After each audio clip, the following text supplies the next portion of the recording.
Good morning students. Now see question number first in your book. Question number first में आपको दिया हुआ है sides of triangles are given below. यहाँ पर आपको ट्रायंगल की साइड्स दी हुई है. Determine which of them are right triangles. तो आपको ये बताना है कि इसमें से कौन सी साइड एक राइट ट्रायंगल की है. In case of a right triangle, write the length of its hypotenuse. अगर वो ट्रायंगल आपके पास में एक राइट ट्रायंगल है तो आपको हाइपोटेनस की लेंथ भी बतानी है कि उसमें हाइपोटेनस की लेंथ क्या होगी. तो क्वेश्चन नंबर फर्स्ट आपको गिवन है 7 सेंटीमीटर, 24 सेंटीमीटर एंड 25 सेंटीमीटर. तो अभी तो हमें ये बताना है कि ये जो गिवन साइड है वो एक राइट ट्रायंगल है या नहीं. सो राइट ट्रायंगल बताने के लिए हम क्या करते हैं कि अगर दो साइड का सम थर्ड साइड के स्क्वायर के इक्वल हो जाता है तो this is the right triangle. और अगर दो साइड के स्क्वायर का सम थर्ड साइड के स्क्वायर के इक्वल नहीं होता है तो वो एक राइट ट्रायंगल नहीं होता है. तो यहाँ पर हम सबसे पहले तो क्या निकालेंगे, स्क्वायर निकालेंगे.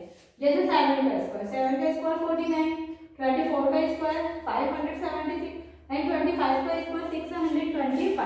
अब हमें ये बताना है कि राइट ट्रायंगल है या नहीं है. तो इसके लिए हम क्या करेंगे कि दो जो सबसे छोटी वाली साइड है, तो सबसे छोटी वाली साइड क्या है 49 एंड 576. 625 का आपके पास बड़ा है तो जो सबसे छोटी वाली साइड का स्क्वायर आया है उसको हम ऐड करेंगे और अगर वो थर्ड साइड के इक्वल आ जाता है तो वो आपके पास में क्या है, एक राइट ट्रायंगल है. सब यहाँ पे हम चेक करते हैं 7 का स्क्वायर प्लस 24 का स्क्वायर, 7 का स्क्वायर 49 एंड 24 का स्क्वायर 574. जब हमने इसको प्लस किया तो हमारे पास में क्या आ रहा है 625 एंड 625 आपकी कौन सी साइड है 25 का स्क्वायर. इट मीन्स दो साइड के स्क्वायर का सम जो है वो थर्ड साइड के स्क्वायर के सम के इक्वल आ रहा है. It means given sides are the sides of right triangle. It means we can say that हम कह सकते हैं कि ये जो साइड्स है वो एक राइट ट्रायंगल की साइड्स है. अब हाइपोटेनस, तो हाइपोटेनस सबसे बिगर साइड होती है तो यहाँ पे सबसे बड़ा क्या है 25 है तो हाइपोटेनस कितना होगा 25 सेंटीमीटर. इसी का आपके पास में सेकंड दिया हुआ है 3 सेंटीमीटर, 8 सेंटीमीटर एंड 6 सेंटीमीटर. तो इसमें भी हम ऐसे यूज करेंगे 3 का स्क्वायर 9, 8 का स्क्वायर 64 और 6 का स्क्वायर 36. तो यहाँ पर भी हम जो छोटी वाली साइड से है उसके स्क्वायर का सम देखेंगे कि वो बड़ी साइड के इक्वल है या नहीं. सो 3 का स्क्वायर प्लस 6 का स्क्वायर, क्योंकि ये वाली साइड आपके पास में छोटी है 64 तो आपके पास में बड़ा है.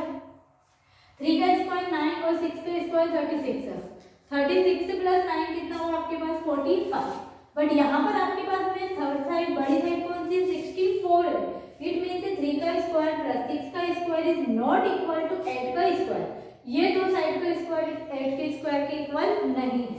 It means given side are not the sides of right triangle. It means जो गिवन साइड है वो एक राइट ट्रायंगल की साइड नहीं है और जब वो राइट ट्रायंगल की साइड नहीं है तो उसका हाइपोटेनस भी नहीं होगा. सो आई होप स्टूडेंट्स कि आपको क्वेश्चन नंबर फर्स्ट समझ में आया होगा. तो इसके जो रिमेनिंग 2 क्वेश्चंस हैं you can do it. Now we will do question number second.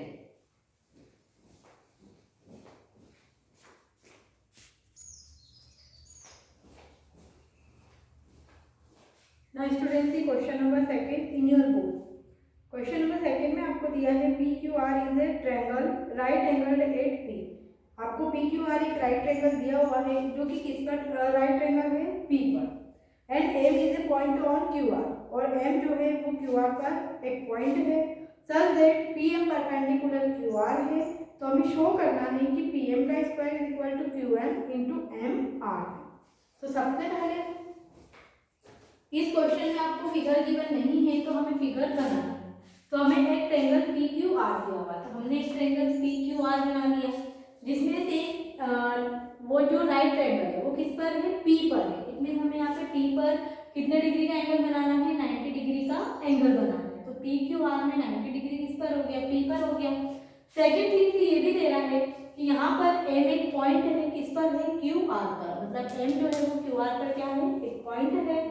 So P M perpendicular Q R. So obviously P M जो है वो क्यू आर पर क्या होगा परपेंडिकुलर होगा. अब हमें प्रूफ करना है कि पी एम का स्क्वायर मतलब पी एम जो है वो आपके पास दोनों में क्या है कॉमन है. ट्रायंगल पी क्यू एम में भी कॉमन है और ट्रायंगल आर एम टी में भी क्या है कॉमन है. सो पी एम का square is equal to Q M into M R. हमें ये प्रूफ करना है कि इसका स्क्वायर जो है वो इसके QM और MR के क्या है, इक्वल है। तो प्रूफ करने के लिए हम दो ट्रायंगल लेंगे, क्योंकि यहाँ पर हमारे दो ट्रायंगल गिवन है। तो हमने एक ट्रायंगल ले लिया है PQM, ये वाला ट्रायंगल, सॉरी PMQ, और सेकंड ट्रायंगल हमने ले लिया है RMP। तो स्टूडेंट जब हम दो ट्रायंगल बताते हैं तो वहां पर आपको दोनों के जो ट्रायंगल है वो एक ही वर्टेक्स से स्टार्ट नहीं करना है। जैसे यहाँ पर हमने ये वाला ट्रायंगल किस वर्टेक्स से स्टार्ट किया था, P से, तो जब हम ये वाला ट्रायंगल बताएंगे तो उसको हम सेम वर्टेक्स से स्टार्ट नहीं करेंगे, उसको हम क्या स्टार्ट करेंगे, सेकंड वर्टेक्स से स्टार्ट करेंगे। तो triangle PMQ and triangle RMP bye theorem 6.7 से ये दोनों ट्रायंगल क्या है, सिमिलर है, क्योंकि हमने थ्योरम 6.7 पढ़ी है कि राइट ट्रायंगल के वर्टेक्स से हाइपोटेनस पर अगर परपेंडिकुलर होता है तो ये दोनों ट्रायंगल जो होंगे वो भी आपस में क्या होते हैं, सिमिलर होते हैं।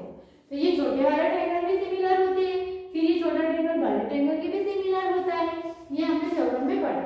और हमें अभी नीड सिर्फ ये छोटे वाले ट्रायंगल की है, इसलिए अभी हम सिर्फ ये दो छोटे वाले ट्रायंगल बताएंगे कि triangle PMQ and triangle RMP जो है वो आपके पास में सिमिलर है। और अगर हम डायरेक्टली इस थ्योरम का यूज नहीं करते हैं तो हमें बताना पड़ेगा कि वो जो ट्रायंगल आपके पास में क्या है, सिमिलर है। अब हम क्या बताएंगे, इसकी करस्पॉन्डिंग साइड बताएंगे। तो इस ट्रायंगल में आपके पास में PM, ये वाला जो ट्रायंगल है उसके अपॉन में हमने क्या लिया है, MR लिया, मतलब ये तो दोनों में कॉमन है, तो PM upon MR is equal to, अब यहाँ पर हमने पहले क्या ले लिया है, ये बेस ले लिया, QM upon PM। It means इस ट्रायंगल में हमने पहले क्या लिया है, परपेंडिकुलर लिया है, फिर उसके बाद हमने क्या लिया है, बेस लिया है। इस ट्रायंगल में हमने पहले बेस ले लिया, फिर उसके बाद क्या ले लिया, उसका परपेंडिकुलर ले लिया। सो QM upon PM corresponding part of similar triangle, PM into PM is equal to QM into MR, इनका आपस में क्रॉस मल्टीप्लिकेशन कर दिया, PM into PM, PM का square is equal to QM into MR, और हमें यही चीज क्या करना था, प्रूफ करना था। अब नाउ से student question number 4। Question number 3 हम बाद में करेंगे क्योंकि वो थोड़ा सा बिग क्वेश्चन है, तो अभी हम सबसे पहले कर रहे हैं question number 2 and question number 4, and question number 3 is very important question.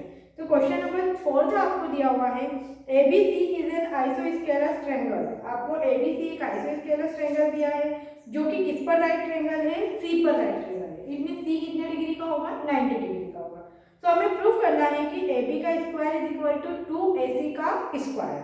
तो यहाँ पे भी आपको डायग्राम गिवन नहीं है, तो सबसे पहले हम क्या बनाएंगे, डायग्राम बनाएंगे। तो यहाँ पर आपको ABC आइसोस्केलस ट्रायंगल दिया होगा, आइसोस्केलस ट्रायंगल इट मींस उसकी दो साइड आपस में क्या होगी, इक्वल होगी, और एज वेल एज जो ये ट्रायंगल है वो C पर क्या है, 90 डिग्री का है, इसमें C पर क्या है, वो राइट ट्रायंगल है। तो हमने सबसे पहले ABC बनाया, ABC एक आइसोस्केलस ट्रायंगल है, सो AC और BC ये दोनों साइड आपस में क्या होगी, इक्वल होगी। सेकेंड कंडीशन ये है कि ये एक राइट ट्रायंगल है और वो भी किस पर है, पॉइंट C पर है। तो हमें प्रूफ करना है कि AB का square is equal to 2AC का स्क्वायर।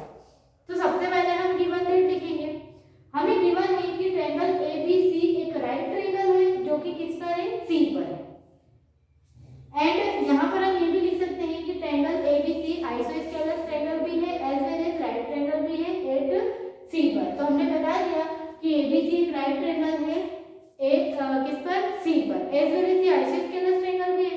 तो आइसोस्केलस ट्रायंगल है तो उसकी दो साइड आपस में क्या होगी, इक्वल होगी। So AC is equal to BC, क्योंकि ये आइसोस्केलस ट्रायंगल है, ये तो हमें क्या है, गिवन है। अब हमें प्रूफ क्या करना है, तो हमें प्रूफ करना है AB का square is equal to 2AC का स्क्वायर। तो इसके लिए प्रूफ के लिए हम क्या लगाएंगे, पाइथागोरस थ्योरम, क्योंकि यहाँ पर तो हमें एक ही ट्रायंगल दिया हुआ है। सो इन ट्रायंगल ABC, ये जो आपको ट्रायंगल ABC दिया हुआ है इसमें हम यूज करेंगे पाइथागोरस थ्योरम। पाइथागोरस थ्योरम होती है हाइपोटेनस का square is equal to perpendicular का स्क्वायर प्लस बेस का स्क्वायर। तो हाइपोटेनस क्या है, AB है, AB का square is equal to AC का स्क्वायर प्लस BC का स्क्वायर, परपेंडिकुलर का स्क्वायर प्लस बेस का स्क्वायर। AB का square is equal to AC का स्क्वायर, ये तो AC का स्क्वायर ही है। अब BC की बेस पर हम क्या लिख सकते हैं, AC लिख सकते हैं। क्यों लिख सकते हैं, क्योंकि ये एक आइसोस्केलस ट्रायंगल है और इसमें साइड AC और BC क्या है, दोनों आपस में इक्वल है। तो अब हमें चाहिए क्या, AC का स्क्वायर चाहिए, यहाँ पर हम BC की बेस पे क्या लिख सकते हैं, AC लिख सकते हैं। देयरफॉर गिवन है, क्योंकि हमें गिवन है कि BC is equal to AC, तो यहाँ पर हम BC की बेस पे क्या लिख देंगे, AC लिख देंगे। AC square plus AC square 2AC square, so AB square is equal to 2AC square. Hence proof, क्योंकि हमें यही चीज क्या करनी थी, प्रूफ करनी थी। सो आई होप स्टूडेंट्स आपको question number first, second, fourth समझ में आया होगा। नेक्स्ट वीडियो में हम रिमेनिंग क्वेश्चन करेंगे। तो student you have to revise this question. इस एक्सरसाइज के आपके मैक्सिमम क्वेश्चन से इंपॉर्टेंट है, तो ये एक्सरसाइज आपको अच्छे से ही करना है। एज वेल एज आपको पाइथागोरस थ्योरम भी अच्छे से करना है। तो स्टूडेंट नेक्स्ट वीडियो में हम डिस्कस करेंगे नेक्स्ट क्वेश्चन के बारे में। Bye everyone.